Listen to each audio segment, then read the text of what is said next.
Senhor Secretário de Estado Adjunto e da Saúde,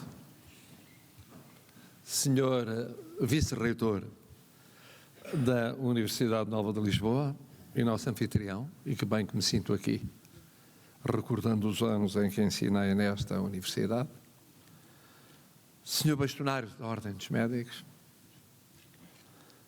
anfitrião em termos substanciais deste congresso e da nossa presença no fim dele, Senhor Presidente Executivo do Congresso,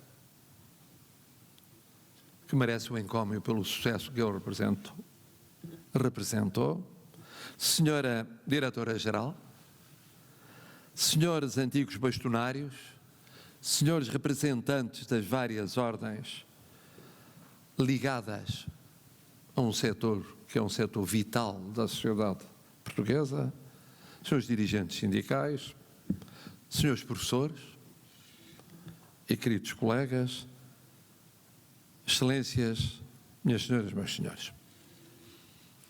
Este congresso escolheu por tema cenários para 2040 à medicina do tempo pós-Covid. E já aqui foi dito que é um tema arriscado, corajoso, mas necessário. E o momento é o momento adequado para a escolha. É um momento em que saímos progressivamente de uma fase intensamente vivida nos 2 últimos anos da sociedade portuguesa, da sociedade europeia, da sociedade global,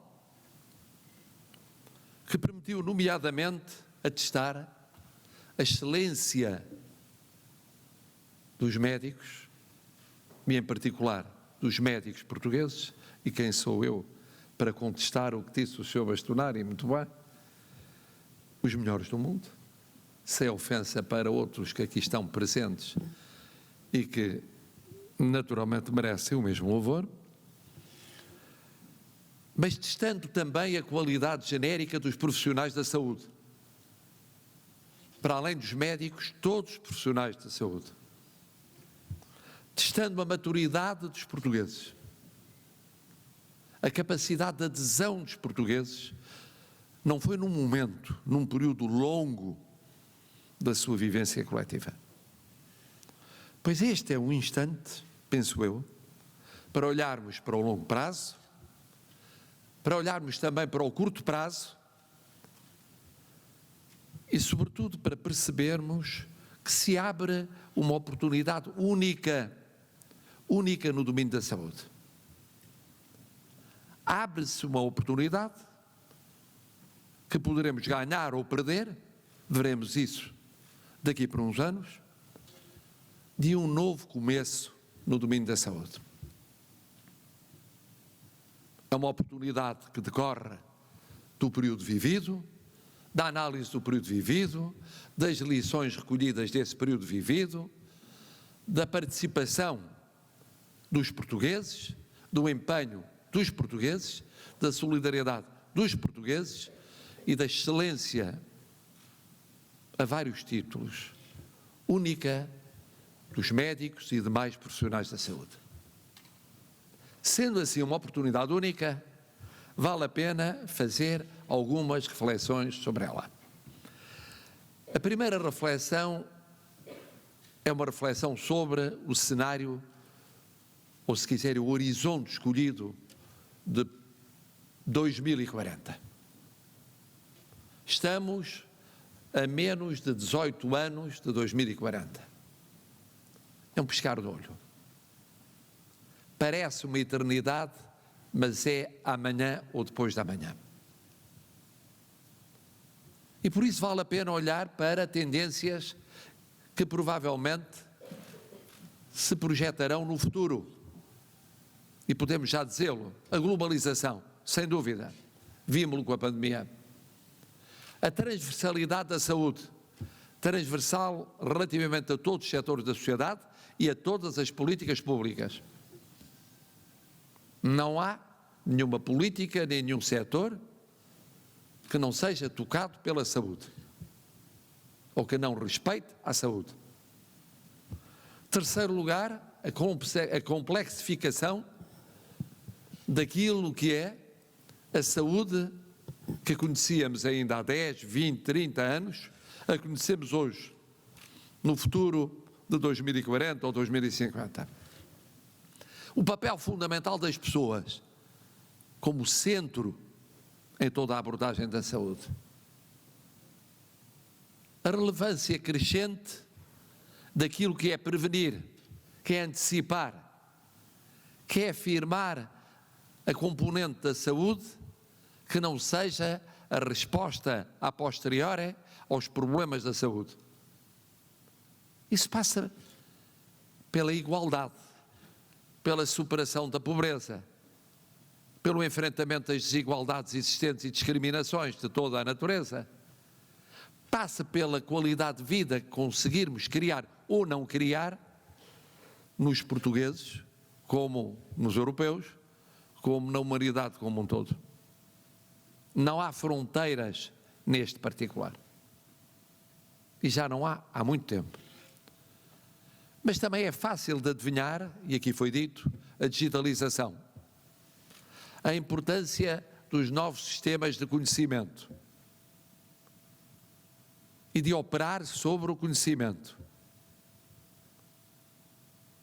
e de utilizar os dados disponíveis. Os problemas colocados, nomeadamente de natureza ética, quanto à privacidade e quanto às fronteiras entre a saúde privada e a saúde pública.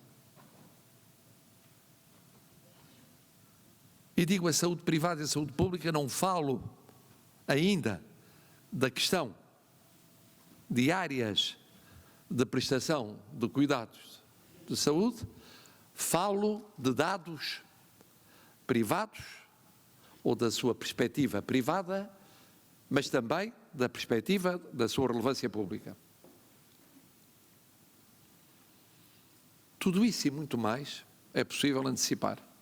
É possível antecipar a evolução demográfica, e sei que falaram nesse congresso do problema da demografia, no caso português, com más notícias inevitáveis para as próximas décadas. Mais uma razão para começarmos mais cedo do que mais tarde, porque mesmo começando hoje, estamos perante um investimento cujo resultado só é visível daqui a décadas. O que for feito no ano 2023 será visível nos jovens de 17 anos em 2040. Ou não será visível. O que for feito no domínio das políticas públicas de imigração, ou de migrações em geral, será visível no médio e longo prazo. Bem escolhido é, portanto, um horizonte vasto. E dentro dele, como aqui foi dito, tentando conjugar a paixão com a ciência, que é próprio da natureza, não apenas da medicina, não apenas da saúde, mas da vida humana. Mas há uma segunda reflexão que eu quereria aditar a esta, e que é particularmente sensível, é a da compatibilização do curto prazo com o longo prazo. No curto prazo, nós vivemos hoje uma situação marcada, foi recordado, por mudanças geopolíticas e geoeconómicas e geossociais e geoculturais e geohumanas e geossanitárias. Estão todas ligadas entre si. Não há dramas só políticos, não há questões só económicas, sociais e não sanitárias ou educativas ou culturais. E aqui está um dos busilis.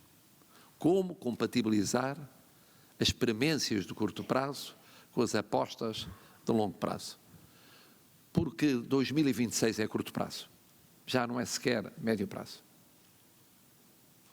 Caminhando nós para meados de 2022, outubro de 2026 é curto prazo. É uma corrida contra o tempo. Numa conjuntura particularmente complexa. À saída de uma pandemia,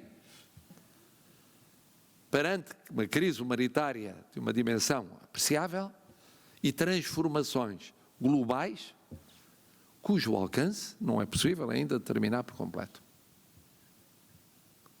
E essa compatibilização é particularmente sensível.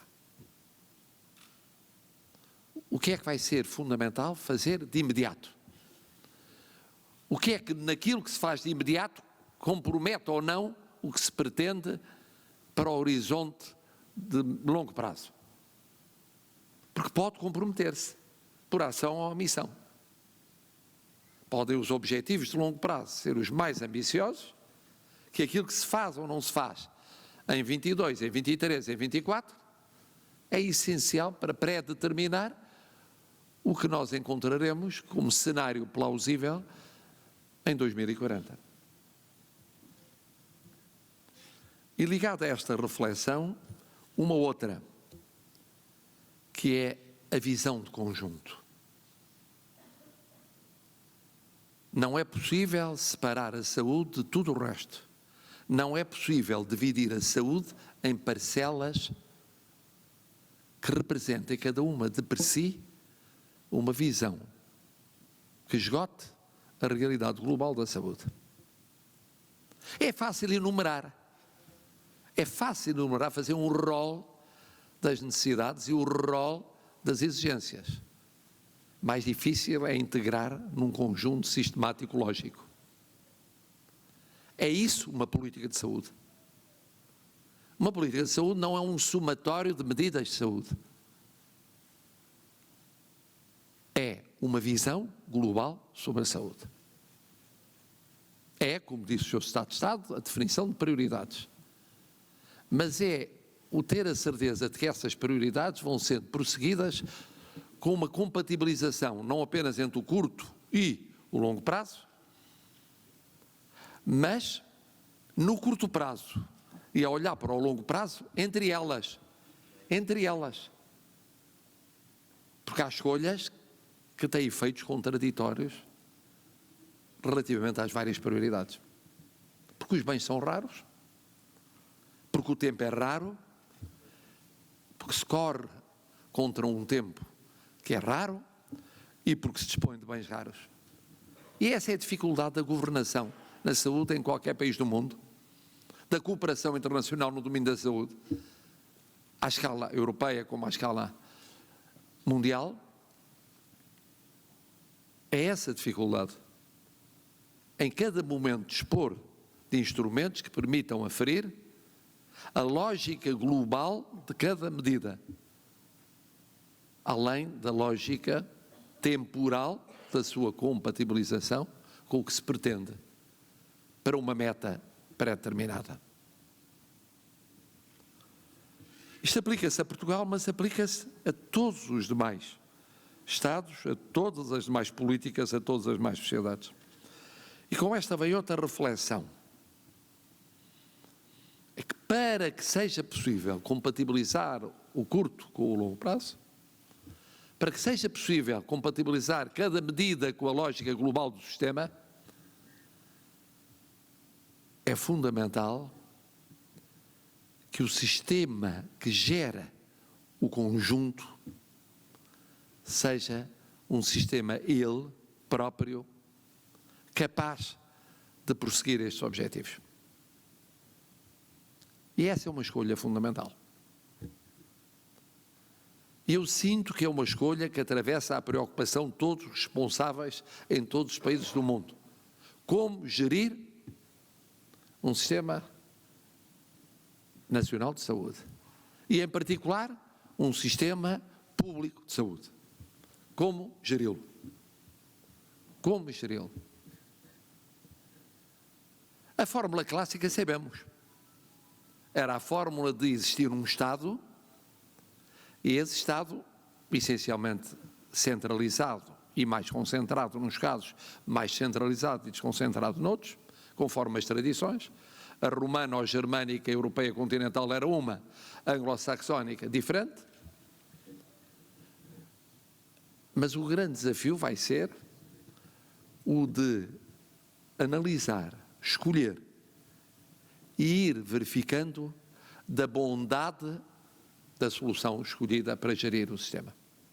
Em particular, para gerir a componente pública do sistema. É uma dependência direta e imediata da estrutura clássica do Estado, nomeadamente do Governo.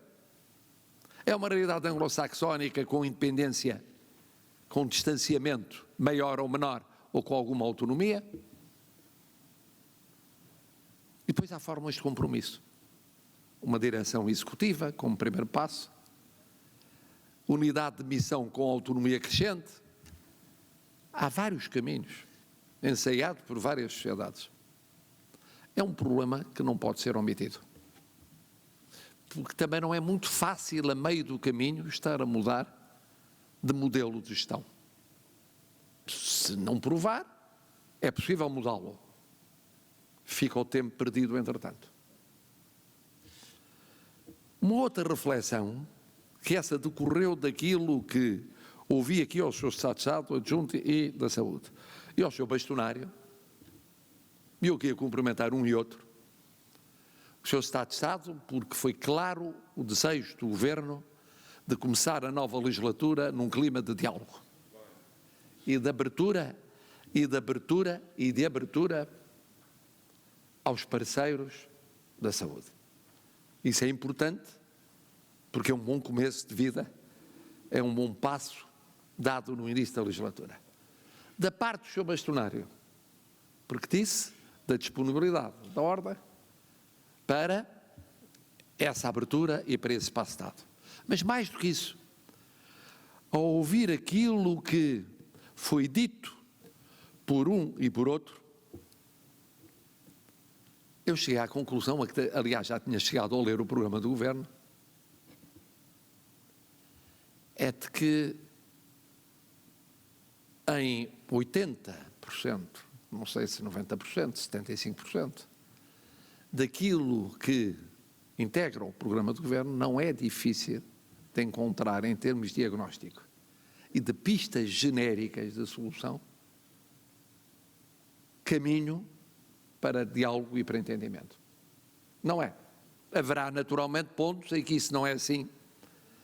Há sempre mais acento tónico numa componente pública ou numa componente mista, há mais acento tónico numa solução pontual, quando estatutária ou específica, mas nas generalidades, ouvindo, aliás, as prioridades e depois o elenco de apenas algumas das inúmeras pistas que inclui o programa do Governo, e ouvindo o Sr. Bastonário dizer antes o que considerava fundamental, decorre, aliás, da análise serena dos acontecimentos, basta olhar para a realidade, aquilo que é efetivamente fundamental resolver nos próximos 4 anos e meio.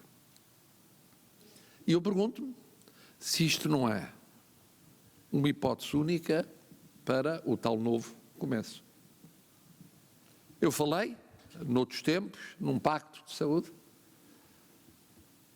o que talvez tenha sido ambicioso em excesso, mas no sentido de obter o máximo possível de convergência, quer dos protagonistas político-partidários, quer dos parceiros sociais, no sentido amplo e nomeadamente dos parceiros da saúde, relativamente àquilo que é fundamental para os próximos anos, porque é premente, mas ao mesmo tempo vai no caminho do tal horizonte de longo prazo. É evidente a dificuldade de estar depois na compatibilização, na gestão, na tal conjugação de prioridades. Sendo os bens raros, saber o que é execuível e o que não é execuível. Porque uma lista é uma lista, e uma lista naturalmente feita com paixão, e todos farão a sua lista com paixão, mesmo convergindo as listas e convergindo a paixão, depois há o problema da execuibilidade e da concretização da paixão da lista em causa.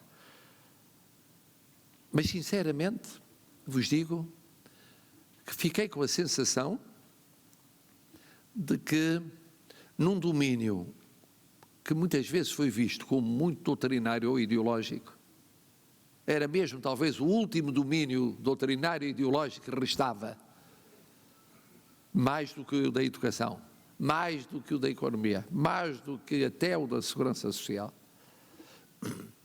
A realidade se tem encarregado de fazer o mais importante, que é mostrar que há factos que são tão fortes, tão fortes, tão fortes, que se impõem àquilo que poderiam ser considerações de clivagem ideológica ou doutrinária de partida.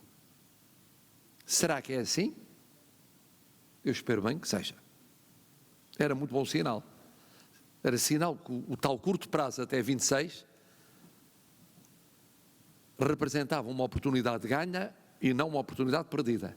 E uma oportunidade de ganha a pensar no futuro a longo prazo. E com isto veio uma outra reflexão. Uma componente essencial dessa convergência, desse diálogo, dessa procura de pistas comuns, é naturalmente a dos profissionais de saúde.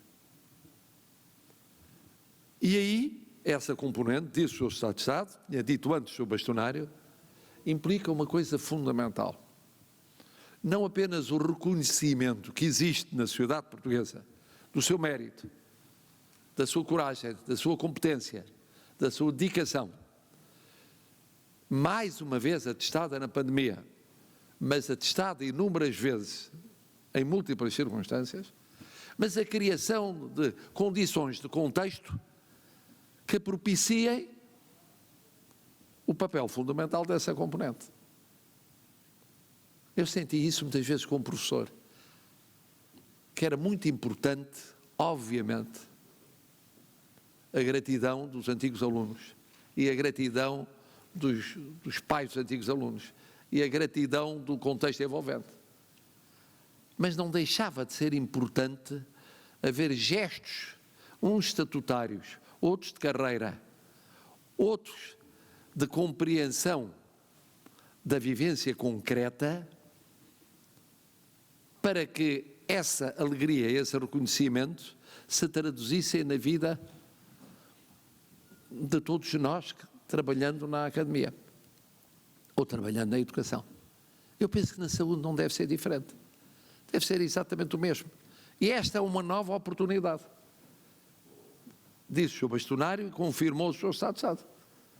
É uma nova oportunidade. Não é apenas por causa da pandemia, nem sobretudo por causa da pandemia, é porque há aqui um momento que pode marcar o novo começo. Não se devia perder. E a última reflexão diz respeito aos portugueses. É que não haverá, de facto, aquilo que todos desejamos, em particular em relação ao Serviço Nacional de Saúde, que é um pilar básico. Eu digo isso até como constituinte que fui há quase 50 anos, básico do sistema global de saúde em Portugal. Não haverá o levar mais longe, quer se entenda que isso se faz através da visão clássica das formas, quer se entenda que não se faz através de atuações pontuais cumulativas, desde que não percam a ideia de conjunto, porque senão entra-se num esquema impressionista que retira lógica global ao que se está a fazer. Mas não é possível fazê-lo sem a adesão permanente dos portugueses. O que aconteceu na pandemia, e nós sabemos bem, eu estou a olhar ali para a senhora Diretora-Geral, e nós mantivemos até o que é raro em democracia, primeiro, aquele contacto único. Eu falava com outros chefes de Estado, os chefes de Governo, que eram as sessões do Infarmed, e que era, primeiro, com menor publicidade, depois com maior publicidade ainda, e que era um debate aberto, com especialistas os mais diversos e responsáveis políticos, sobre passos que se iam dando à medida que se fazia o caminho, que se ia aprendendo, íamos aprendendo todos. Aprendíamos a prever o que não estava previsto e não se podia prever, numa larga medida, mas também o que não estava planeado e talvez tivesse podido planear, se tivesse imaginado o que não era previsível. E até a própria interlocução, nós íamos aprendendo a falar, explicando aos portugueses. E até dialogando entre nós. Quantas vezes eu não dialoguei em público com a senhora Diretora-Geral, às vezes mais polemicamente, outras vezes menos polemicamente, e eu devo reconhecer que com grande paciência sua e com grande capacidade de entendimento, devido à heterodoxia do comportamento presidencial, mas que era o cidadão a tentar, o Presidente a tentar interpretar aquilo que entendia como cidadão e outros cidadãos que podia ser colocado nesse debate que fazíamos. Eu acho que isso foi uma mais-valia na gestão da pandemia. Mesmo nos momentos em que todos cometemos erros, tivemos mais passos positivos do que passos negativos. Muito mais. Muito mais. Falhava aqui, falhou-se acolá, falhou-se mais adiante, depois recuperou-se e depois reviu-se. Houve que encontrar o que não havia no início e depois se encontrou, quer na substância, quer na forma. Ora bom, o grande apelo é o de que, naquilo que for sendo equacionado pelos responsáveis, nomeadamente pelo Governo, nesta legislatura que arrancou, os portugueses estejam sempre envolvidos. Não apenas porque têm direito, obviamente, são o princípio e o fim da atuação de todos os que são responsáveis políticos em Portugal. Não atuam para si próprios, atuam ao serviço da comunidade. Mas porque estar envolvido é meio caminho andado para compreender, para aderir e para constituir, como aconteceu no passado, nomeadamente recente, um acicate positivo. Isso vale para os profissionais de saúde, vale para os portugueses. Um povo bem informado, um povo participativo, um povo que sente que desempenha um papel fundamental naquilo que é fundamental para a sua vida, é um instrumento fundamental de reforma. Como quer que seja feita a reforma, por grandes planos ou por pequenos passos, desde que eficazes.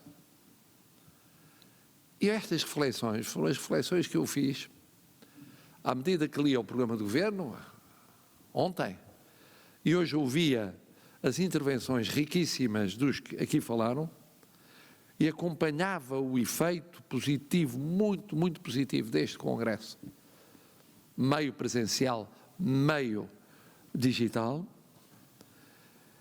e percebia que no domínio da saúde, provavelmente noutros domínios também, há aqui uma oportunidade para um novo começo. Há uma oportunidade para um novo começo. E que não pode ser desperdiçada. Não pode ser desperdiçada. Ideias há, diagnósticos há, portanto, metas, valores, ideias de fundo há, diagnóstico da situação vivida há, e a realidade tem transformado esse diagnóstico em consensual. Depois, há divergências, pode haver divergências, mas há um espaço de diálogo imenso. Há escassez de recursos? Há. E não vale a pena escamotear. E por isso é que é fundamental saber como conjugar o que é preciso fazer no mais imediato, o que é preciso fazer a pensar no longo prazo e como compatibilizar uma coisa e outra. Há bocado, disse o Sr. Estado de Estado, até parecia que tínhamos falado um com o outro, mas não tínhamos. Um pouco o que dizia Machado, não é? O caminho faz-se caminhando. Eu ouvi ontem uma expressão do Miyakoto, que é mais ou menos isso, com aquela doçura moçambicana, mas com um lado um bocadinho mais assertivo, que é: não esperes estrada, o pé faz o chão. Não esperes estrada.